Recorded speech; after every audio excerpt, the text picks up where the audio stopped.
I'm Robin Miller Brecker. And I'm Karen Lenzer. Welcome to Seeking Center, the podcast. Join us each week as we have the conversations and weed through the spiritual and holistic clutter for you. We'll boil it down to what you need to know now. We're all about total wellness, which to us means building a healthy life on a physical, mental, and spiritual level. We'll talk to the trailblazers who will introduce you to the practices, products, and experiences that may be just what you need to hear about to transform your life. If you're listening to this, it's no accident. Think of this as your seeking center and your place to seek your center. And for even more mega inspo, sign up for Seeking Center, the newsletter at seekingcenter.app. Today, we're welcoming back Victoria Nielsen, who is one half of the fabulous and magical Spirit Mamas duo. Victoria is an Akashic Records reader, breathwork facilitator, intuitive energy healer, mama, and now author. Her new book, Find Your Way Home, Moving Through Miscarriage, is not only for anyone who has experienced the devastation of a miscarriage, but it is for anyone who wants to know there will be good again in their lives. Her vulnerability and wisdom have created a loving companion for anyone looking to reconnect to their inner light and up-level their everyday. We're going to be talking about some of the universal truths and lessons she's learned and the tools like the Akashic Records that she used to not only come out of despair, but to shine brighter than ever. Hi, Victoria. Oh my gosh, hearing you say author, I had to take a moment and really go inward. It feels surreal, but also, oh, finally, yeah, that was meant to happen. So thank you for giving me that beautiful moment of gratitude and reflection. We're so grateful to be talking to you about this. We feel honored. We're one of the first people to have read it. Yeah, and I felt such a connection with you both last time that it felt so natural to share the book, because not only did I know that you would understand and resonate, but that your circle of love and readers and listeners would also really get it, because I feel like now is the time. We were just talking about sharing our truth and our deepest things that maybe have brought us shame in our lives, and how bringing that to the light has such a beautiful ripple effect to not only your life, but the lives around you, to show people that it's okay to be vulnerable. It's okay to feel and emote. And that's the way through anything. Victoria, I can't wait to get into the book itself. But as you're talking, I'm thinking about what you said and resonating with the idea that when you talk about a miscarriage, it is all about figuring out ways to begin again. And so many people can relate to that, especially now. So I think that your story is going to resonate with more deeply with people than they realize. It's really such an honor for us to help launch this. I think as women, just wanting to be there for you as you're quote unquote giving birth to this new baby of a book, which is going to go off into the world and have a life of its own. That's beautifully said, Karen. And I actually also wanted to just touch on the word that you just used, Victoria, shame, because I too have had a miscarriage. And I think that's a word that it does describe some of what we feel as women who go through that. I felt like my body betrayed me. I felt like I did something wrong. And there was a lot of shame in that. And then there was a lot of shame afterwards of not being able to get pregnant right away. I don't know about you guys, but growing up, I was basically told if a man looks at you the wrong way that you could get pregnant. And then here, when you're really trying, you're like, what the heck? This is really hard. And maybe feel okay talking to a couple girlfriends. You maybe don't even feel okay talking to your spouse about it. And you just have all of these feelings swirling that I think are natural. And that shame is just something I think that's unfortunately ingrained in women. But when we can name it and then we can choose again, I think that's when we can begin to rise above it. I think feeling it is part of the process, but then not holding on to it and saying, okay, I recognize that you're here, shame, you're at the party, cool, okay. So it was maybe despair and grief and anger and some of those other low vibration emotions, but how can you make friends with them and invite them in instead of saying, oh no, I don't want to feel that, because it's going to get buried somewhere in the body, and your body body is going to remember how you treated it in that moment of shame, whether you chose to give it love or you chose to really believe that false story. I love the name it and choose again. That is really a deep thought that I think everybody can resonate with. Victoria, can you just talk about your journey and what happened? Absolutely. So I was pregnant in 2018. First pregnancy, we got pregnant very quickly. Everything was fine at the first ultrasound, and we went and traveled. We went to Turkey. We had a great time. We came back and were at the next appointment around 8 or 9 weeks. And the doctor couldn't find a heartbeat with the Doppler. And so I thought nothing of it. I was like, okay, baby's in a weird position. And we had to go to the ultrasound room. And she just turned to me and said, there's no heartbeat. And I said, what? I mean, you think of a miscarriage and you think of all the gore and the blood. And I didn't have any of that. And it had just never crossed my mind that could be a possibility. You hear about other people. Of course, you're like, oh no, everything's great. And I think because I didn't have that physical thing happen, I was really in disbelief. And the worst of it was I had to have a DNC procedure and everyone was great. But the day after the procedure, waking up, my boobs still hurt. I still clutched my stomach as if there was a baby in there. And I won't say I found the light right away because that would be very untrue. I raged and was full of grief and sadness for a while until I finally one day, I remember falling to my knees outside of my door one day and just saying, I surrender. I didn't even know to what, like I wasn't religious. I didn't pray, but I wanted to not feel this way anymore. And so I made little choices throughout the day to pick up a high vibrational book, to move my body in the morning. I kept getting guided towards the Akashic Records. I didn't even know what they were. And I was listening to a podcast and just this idea, the records are really just a higher perspective and something that absolutely anyone can access at any time for guidance and wisdom. And that was the turning point for me, being able to access that energy and that frequency every single day, multiple times a day, if I needed it, could allow me to, like we just said, choose again. So if I was feeling that deep sense of grief, opening the records, I could feel lighter for a few minutes, a few hours, a few days, until little by little, I had crawled out of this hole of grief and I hadn't even realized it. And along the way, I realized that I had this kind of spiritual awakening of sorts and was now far more in touch with myself and the universe and higher energy than I think I ever intended to be. But it was a really beautiful thing because then I started to see all of the synchronicities and all the ways that I was supported. And it became much easier to believe that I could get pregnant again, to have the hope. And I think that's, if nothing else,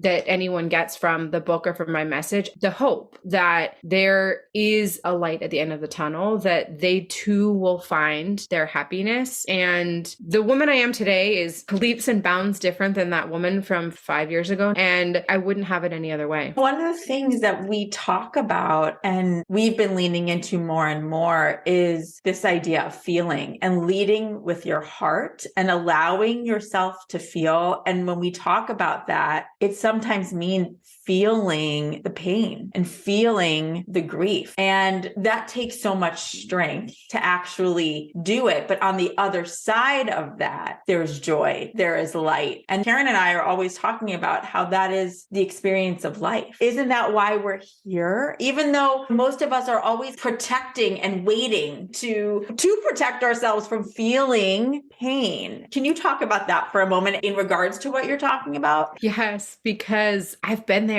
for years. I numbed myself to life because I didn't want to feel, because I had been told growing up I was too emotional. I was too much. And so it was easier to drink or to smoke or to go party or all the things. Even distracting yourself on your cell phone is a form of distraction. And so with this miscarriage, there was just something inside of my soul, my heart most likely, that said, you need to do this consciously. You need to feel this, because if you don't, it's not going to go away and it's not really going to heal. And so so I chose, even on the hardest days, to not numb myself, to not seek that solace in something outside of myself. And I truly believe that was the biggest game changer and the reason that I don't think about my miscarriage anymore. And that may be awful to say to someone that's in the midst of it, and I honor where they are in their journey, but it doesn't define me. And I honestly struggled with even making the book about miscarriage because I feel like such a different person. But that's the point, right? Like allowing myself to feel that spectrum of emotions brought me here. And exactly like you said, Robin, we're here to feel that contrast. It's not easy. It's really dang hard some days. It is so much easier to just get up, do the same thing over and over, keep yourself super, in quotes, busy so that you don't have to do the hard soul work, which to your point, a choice. It is a choice. It makes me want to cry because I can feel even from you how hard those hard days were, but then I can see the light. Literally, there's light all around Victoria right now as she's talking to us. And that is the point. It can be scary, all those things. And I think about Karen, who shared before, a lot of what she's gone through in life. Karen, when giving birth, almost died and saw her own son go through a cancer journey. I'm feeling almost, I'm going back in time and just reliving your story a little bit, which I think in a way is always good because you do see how far you've come. But I was also just thinking about how when you go through, especially a miscarriage, I think of almost more than some other things, there's not necessarily the support system for that. People don't know what to say. It's like a death. And yet for others looking in who haven't gone through the experience, it's not. It's, oh, you can try again. You'll have another. I just don't think that people understand the depth that a mother can feel. And you actually brought it to life even more about thinking about you can't disconnect from your own body. So how do you trust your body again to be able to go through that experience and not give in to the fear of what could happen again? So it's almost like you can't escape the fear if you want to have another child. You have to walk the walk through it. Yeah, you have to walk through the fire. I was anxious every single appointment after that. And I share in the book, I found breathwork around then, and that really was helpful. But that little seed was there, that kernel was there. And I truly don't think I was necessarily ready to get pregnant again. It happened, thankfully, but I hadn't worked through all of the emotions. And so I do know during my pregnancy, I was anxious. My heart was elevated at the office every time. I didn't think worst case scenario, but I definitely had a lot of anxiety and a lot of postpartum anxiety that now having birthed my second healthy boy, there's a huge shift in the knowledge that I can do it and really leaning into the practices ahead of time. So I approached pregnancy and getting pregnant very different with my second child than with my first. I did all of the conscious things. I was meditating. I did juice cleanse. I did all of the things to prepare myself and to nurture myself so that if things were to go awry again, I knew I was going to be okay, but better than where I had landed the first time around. Can I ask you about the Akashic Records experience and what led you to that? And what was your aha moment around that led you to feel that was a safe place for you to trust whatever messages you got there? So it's so funny. At the time was not even really following signs from the universe, but in an oracle deck I kept pulling the Akasha card. And I was like, okay, that's interesting. And then I had just started listening to spiritual podcasts, and my now mentor was a guest on that podcast.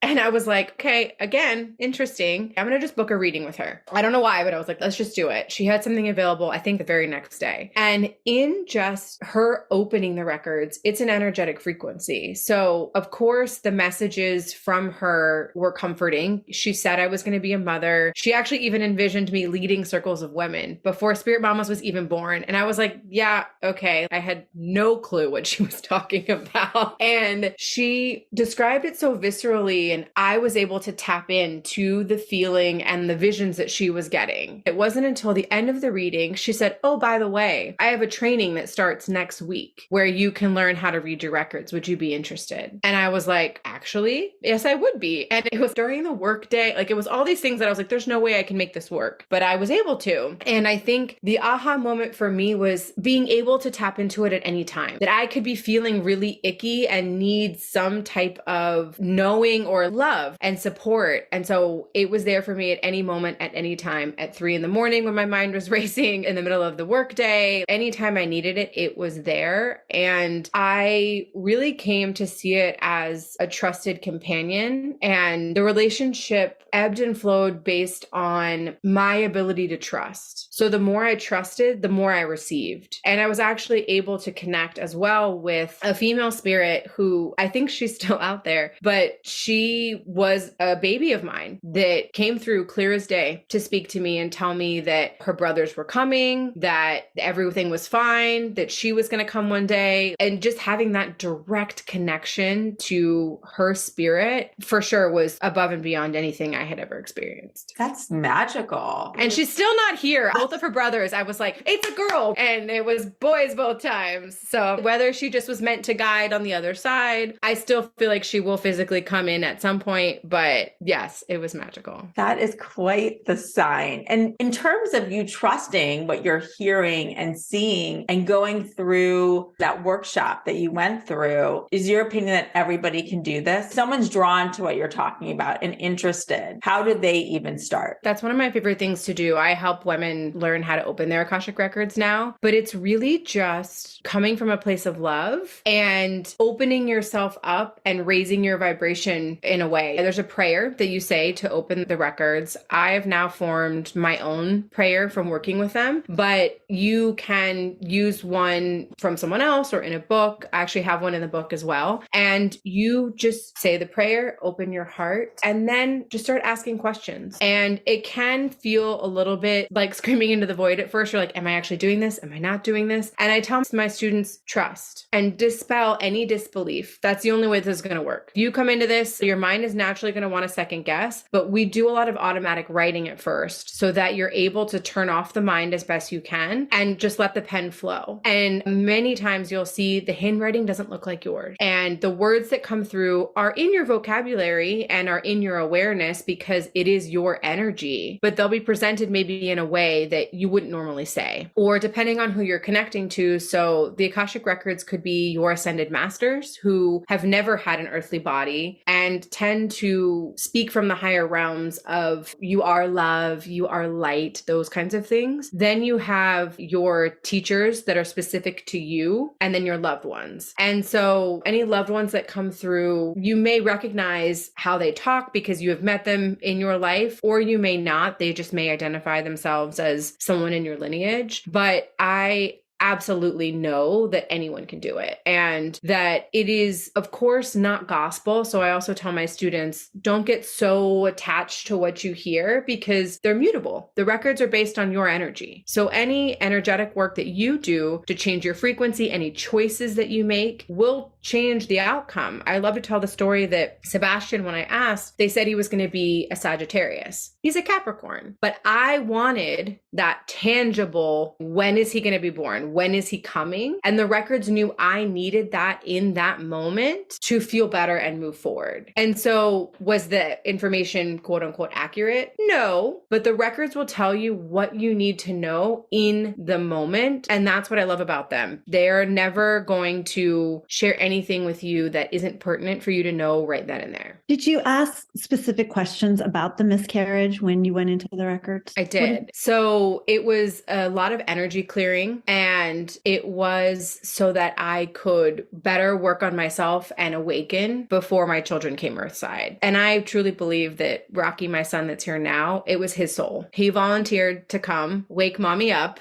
and then decided to come back around. And that's really what it was. I had a lot of energy stuck in my womb that needed to clear before I could be a true vessel for their energy in the highest love and in the highest light. And it was the awakening that I needed, because not that I was going down a bad path by any means, but I was numb to life. And that was enough that my soul said, okay, nope, you're here for more than that. You're here to thrive and not just survive. And yeah, they were all working on the other side to make it happen. And I think the other thing that people listening should take to consideration is that in your case, it was a miscarriage, but in every person's life and on their journey, it may be something different that breaks them open. The way that you're explaining and how you chose to really go through that experience, someone else can choose a similar path, but with such a different circumstance. It doesn't have to be a miscarriage. It may be something else in your life. Exactly. It could be some other form of grief, someone's death or diagnosis or truly anything. I believe that the universe is always throwing you little pebbles to redirect your path. And if you see them and you listen to them, great. If you are ignoring them, the pebbles are going to get bigger and they're going to get harder to ignore. And I don't want to believe that it has to be something painful that can wake you up. It could be something beautiful too. But I think as humans, we're very attached to suffering. And that for a lot of us, it is something painful that wakes us up. Yeah, the pain gets our attention enough to make us stop and turn back inward, which is what happened to you. Really reaching for those universal tools that we were born with, literally, that maybe we just either haven't looked for, haven't been introduced to, or haven't been ready to experience. And so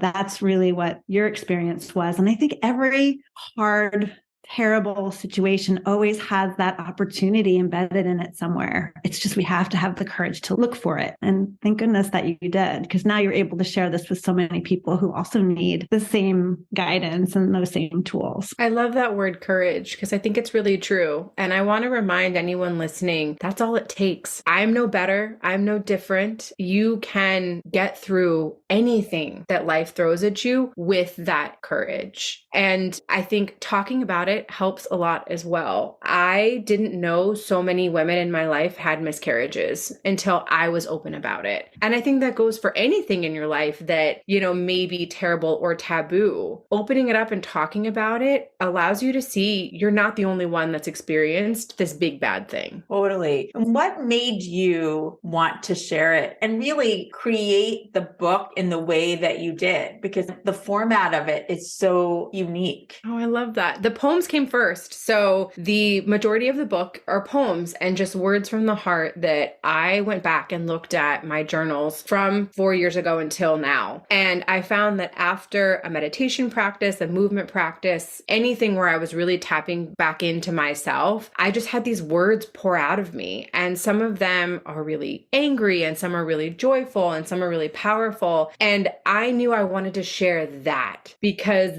that to me felt really potent, because I actually turned to books of poetry because I couldn't put to words what I was feeling, or I didn't feel like I was eloquent in putting them to what I was feeling. And so I found poem books to read and highlighted ones that I loved over and over again. And so I loved that that's how I healed. And when I wrote down my entire story, that's when I noticed, oh, there are these themes of finding and following your intuition, of moving your body, of using these specific tools. And so it felt really nourishing to have a lot of those tools at the back of the book to then help people move through. And it is stuff as spiritual as the Akashic Records, but also as practical as dancing and moving your body. I think we think it has to be this hard thing or you have to be meditating for hours at a time. And that's not the case. I think the most connected I felt was actually putting on Spotify and dancing around the room for a couple of songs. I felt reconnected to the body that I felt had betrayed me. And instead I realized it was still carrying me forward. It was still moving me. It was still caring for me, even though I was cursing it and hating it and giving it all of these bad vibes. It was like, that's okay. I'll take all that on for you and then I'll help you move through it. Most people don't give themselves permission to actually put on their music and dance for a few minutes, even if they're not going through something so difficult. Just on any given day, putting that music on and dancing actually just reconnects you to your body and to this planet. There's something about it. And we forget that as we get older. So that reminder, even just that, no matter what you're going through on any given day, do it. I make it a practice myself. I love it. And involve the kids too. We have dance parties regularly. Yes. We were just doing that in my house this weekend. My daughter wasn't feeling great. And I was like, I know you're not feeling great, but get up. And we put on EDM bangers. I don't know what it was. It was literally called EDM Bangers Station. and we danced for a good 10 minutes. We were laughing. And there's something, whatever you need, right? Whatever that music needs to do for you, sometimes it's to cry. We needed to laugh. It's just thinking that too. I think the other side of it is sometimes you have to let it out. We're always so quick. It's okay. What do I have to do next? What is the next thing to cross off the list? And we don't allow ourselves to really sit for just a moment and feel our way through our feelings. It's so important to feel those feelings and to release them. Oh yeah. If you had been at my house yesterday, ooh, I think I cried most of yesterday, honestly. And it was just, I'd had a bunch of anger and kind of rage building the day before. And it culminated in this release that I do cry in front of my kids so that they know it's normal. But it got to the point where I looked at my husband and I was like, I'm going to go lay down and I'll be back when I'm ready. And he was like, okay. But now I feel great today. And I needed that release. And tears are medicine. Movement is medicine. Giving ourselves these things that we need. It's not selfish. It's mandatory, especially as moms. Life is hard enough. Why do we have to torture ourselves? I don't know. I want to feel as good as I can, as often as I can, for as long as I can. And if I need to cry first to get to that place, I'm going to do it. And you touched on breath work. How do you incorporate that into your life now? And for those who don't know what breath work is, can you talk about that for a sec? Yeah, so breath work is really just moving the breath within the body. So we have nadis or energy channels that are all throughout the body, and tapping into even just a simple inhale and exhale can completely reset your energy, can shift you, can ground you, and allow you to feel a bit more centered. And so my practice ranges from literally just taking a deep breath when I need it to sitting and doing a full sequence of breath. I share a couple of my favorites at the back of the book. Fists of Anger is a great one to move that energy up and out. But I also can find just putting my hands over my heart and taking 5 deep, full belly breaths is really become a cornerstone of my day as a mom, and allows me to stop and pause and not react. And instead, of course, there are days I still react. I'm not perfect, but it allows it to happen a lot less often. And I think the breath is one of the most underrated tools that we have. And it's free. It's absolutely free. You can stop and take a deep breath. When was the last time that you took a deep breath? Just now, when you just, and it's 2:30 in the afternoon here. So there you go. Yeah. Another one that I've learned that I do, I don't know why, but it comes up naturally to me, is hum. Just humming around the house can be a really cool way to breathe, to vibrationally and energetically align. I'm not a dancer. I'm like looking at you two going, jealous, but I do hum, a lot of humming. That is a good reminder, Karen. That's one of the most soothing things that you can do. One of my favorite breath works is humming. It's called bee's breath, where you're not knocking together, but you're vibrating, I should say, your molars, and it sends a vibration through your body. And really the key for humming or breath work or dancing or any of it is that you're allowing your nervous system to relax and to reset. That's really the key through any of this, because we are in such a constant state of hyper arousal. And if you're a mom, it's amped up on steroids, and your body can only take so much of that before it's going to rebel. And so taking that time to calm the parasympathetic nervous system is really important, because if not, then you stay suspended in fight or flight.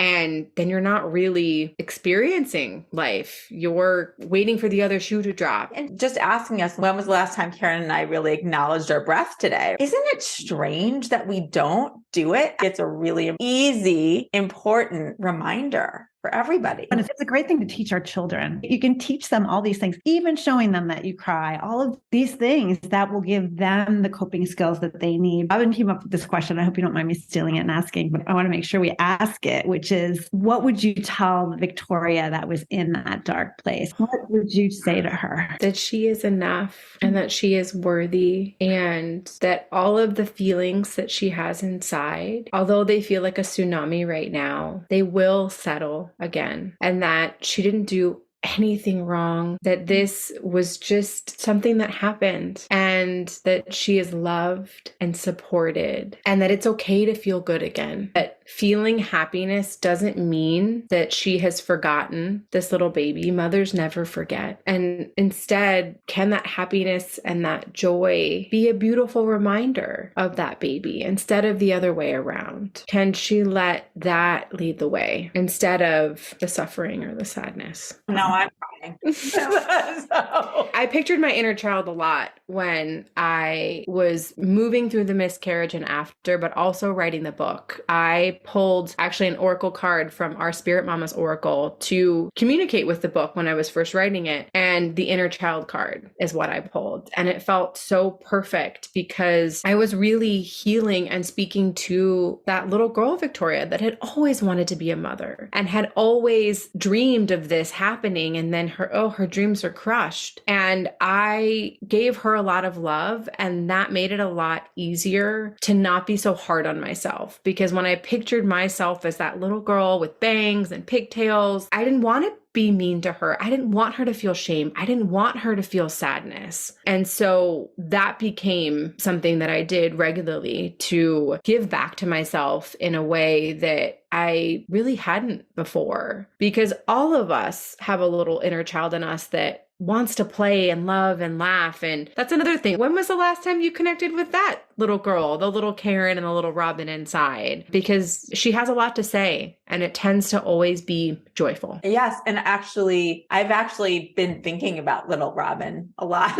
lately and asking her what she wants to do. And I'm so glad you brought that up, because I also think it is such a good tool when also dealing with other people who may be challenging in your life. I feel like we don't often think about that little person in that person's being and how that's really who's screaming out inside there. And so you may be dealing with someone who's just so disconnected from that. And remember that when you're dealing with someone who comes across so abrasive or aggressive or is trying to invoke fear within your own life, think about what's going on really in their world. And also think about that little person inside yourself and how would they have dealt with them? Because I think we really come out, and those little Victorias and little Karens and little Robins, they're really looking at the world wide-eyed with light and with love. They are not looking at it with so much fear at that point. And so we have to be reminded of that. I love that you've been nurturing that and that you're reminding others to do that as well. I'm working with my inner teenager lately too. She's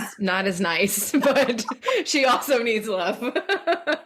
They really, you know what, having a teenager right now, you recognize how much nurturing they need because that fear is just taking over. You have to feel sorry for them in a way because, like you were saying, Robin, we come in with such love. And I even think about the worst person you could imagine in your mind. Started off as that sweet little baby. And we're taught by this world that we live in, unfortunately, out of that love very often. And so I feel like your teenager, that teenager, they're angry because they're becoming part of this world of which they know they are not that. And so there's a part of them that is fighting that, which is why I think they rebel and they want to do their own thing because they're like, no, that is not the world that I am. It's just the world that I'm living in. And so I always feel that with these teens. And that's why I think they have so much to teach us because they can remind us of who we really are. Well, and Victoria, when you're working with your inner teenager, are you helping to heal that part of you? Absolutely. I've been drawing with my non-dominant hand. So I don't know, I read somewhere that doing that helps rewire parts of the brain. And so I write affirmations with my left hand. I draw my pictures with my left hand. But I also have moments where I play the music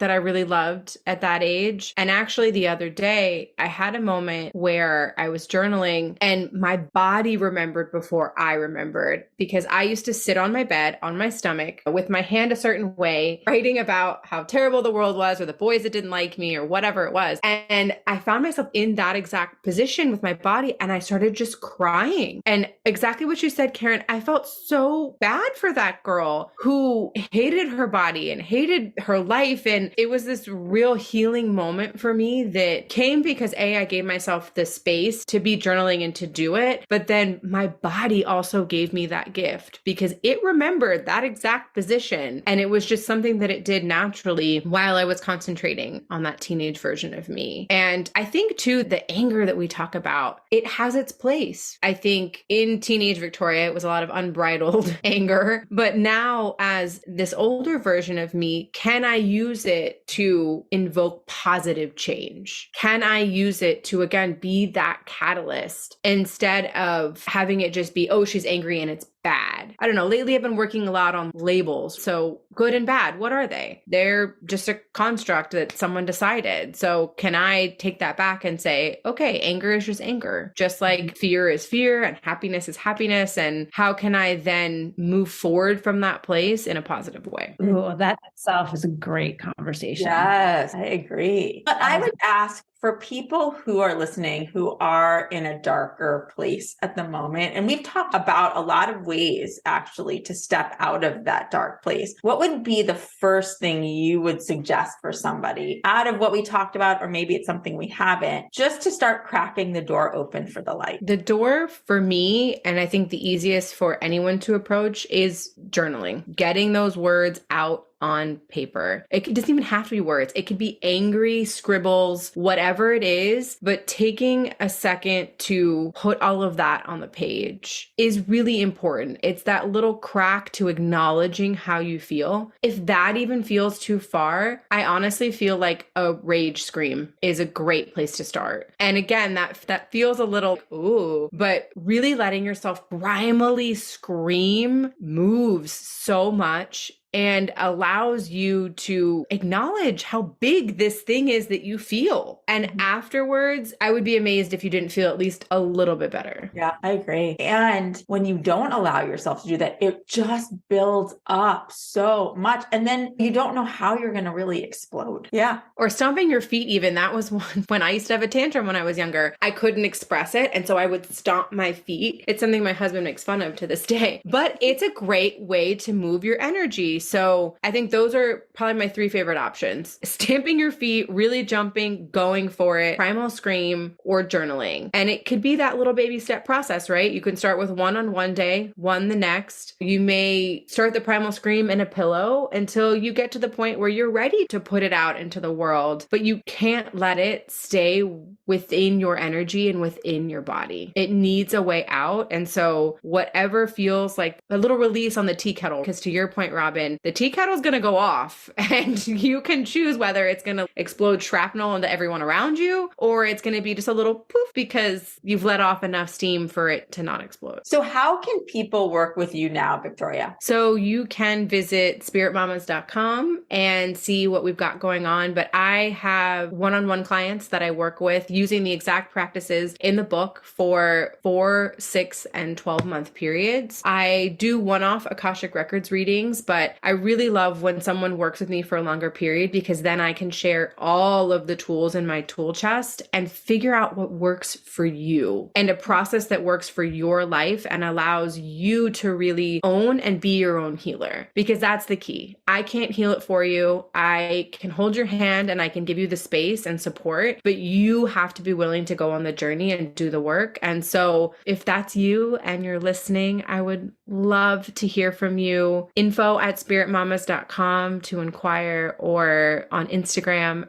@spirit.mamas. And I'm so grateful for you ladies. This is just a beautiful reminder that these conversations, yes, promote the work, but are also so healing in and of themselves. They are. And I love the title of your book, Find Your Way Home, Moving Through Miscarriage, because even if it wasn't moving through miscarriage, it could be for people listening, whatever you're moving through. For you, it was moving through miscarriage, but that idea of finding your way home is so important, and that is the point. And that is what you're helping people do. And so if people want to find the book, which comes comes out on March 3rd, 2023. Where should they go for that? So they can find it on Amazon, Barnes and Noble, whatever book retailer they would like to purchase from. It will be available there. And you can also visit spiritmamas.com for the additional exercises and things that are part of the book. So we have some breathwork videos to accompany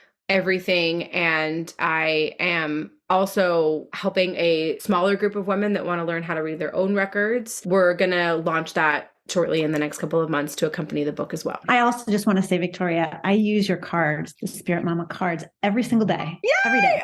Oh, yes. That makes my heart so happy. I adore them. They are so beautiful. And it's literally the first, I pick 3 every day. And it's the first of the 3 that I always pick. For some reason, it always just sets the tone. And the rest of them fill in the message. But yours is just, it's such a powerful way to start my day. And I just always feel so nurtured by those. So thank you. Yeah. So you can also purchase the Spirit Mamas Oracle deck on spiritmamas.com as well. Yes. And Amazon and hopefully other large retailers soon. Yes. Fingers crossed. Hey, that's awesome. Thank you so much, Victoria. Thank you guys. I feel like this conversation can help people no matter what they're going through. There's so much in there to help release and celebrate the light that is in all of us.